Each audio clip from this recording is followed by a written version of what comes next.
நான் ஆதாரம் இல்லாமல் எதையுமே பேச மாட்டேன். புள்ளி விவரங்களோடு தான் வந்து பேசுவேன். என் கையில் டேட்டா பேஸ் இருக்குது அப்படின்னு கையில் புக்கோட ஒருத்தர் வந்து பேசியிருக்காரு. யார் அவர்? பாமக தலைவர் அன்புமணி ராமதாஸ் அவர்கள் தான்.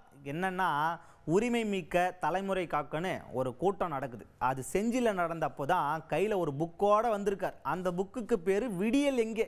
அது அவரே உட்காந்து ஒரு மாதமாக ரெடி பண்ணியிருக்காரு. இதுக்குள்ளே என்ன இருக்குது அப்படின்னு கேட்டிங்கன்னா அதுக்கு விளக்கம் சொல்கிறார். இந்த புக்கு ஒன்றும் சாதாரண புக்கு இல்லை, நிறைய சூட்சமங்களும் ரகசியங்களும் இதுக்குள்ளே இருக்குது. இதை நான் ஒரு மாதம் ஆச்சு தயார் பண்ணுறதுக்கு. இதுக்குள்ளே என்ன இருக்குது அப்படின்னு பார்த்தீங்கன்னா, அதாவது இந்த திமுக தேர்தல் அப்போது 505 வாக்குறுதிகள் கொடுத்தாங்க. அதில் எத்தனை செயல்படுத்தாங்க? வெறும் 66 தான் செயல்படுத்தினாங்க. அந்த 66 என்னென்ன, இவங்க என்னென்னலாம் விட்டு போச்சு, இதெல்லாம் தான் இந்த புக்கில் இருக்குது. அதாவது நான் வந்து சாதாரணமாக எதையும் பேச மாட்டேன், புள்ளி விவரங்களோடு தான் வந்து பேசுவேன். என் கையில் டேட்டா பேஸ் இருக்குது. இதை பற்றி ஒரு திமுக காரராச்சும் பேசியிருப்பாங்களா அப்படின்னு புரட்சிகரமான கேள்விகளோட கேள்வி கேட்டிருக்காரு அன்புமணி ராமதாஸ் அவர்கள்.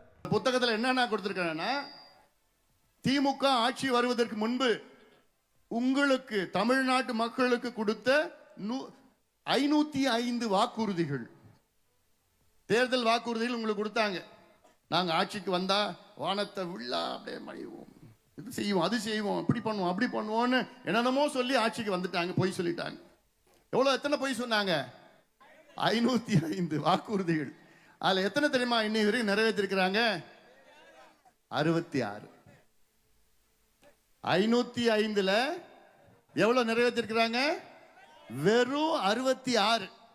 இதைத்தான் இந்த புத்தகத்தில் நான் குறிச்சிருக்கிறேன். சும்மா நான் பேசணும்லாம் பேச மாட்டேன். என்னை பத்தி உங்களுக்கு தெரியும். புள்ளி விவரங்களோட தான் நான் பேசுவேன். இது கிட்டத்தட்ட எனக்கு ஒரு மாசம் ஆச்சு இந்த புள்ளி விவரம் சேகரிச்சு இதெல்லாம் ஒரு புத்தகம் போட்டு வெளியிட்டு இன்னைக்கு வரைக்கும் ஒரே ஒரு திமுக காரன் கூட இது எதிர்த்து பேசல.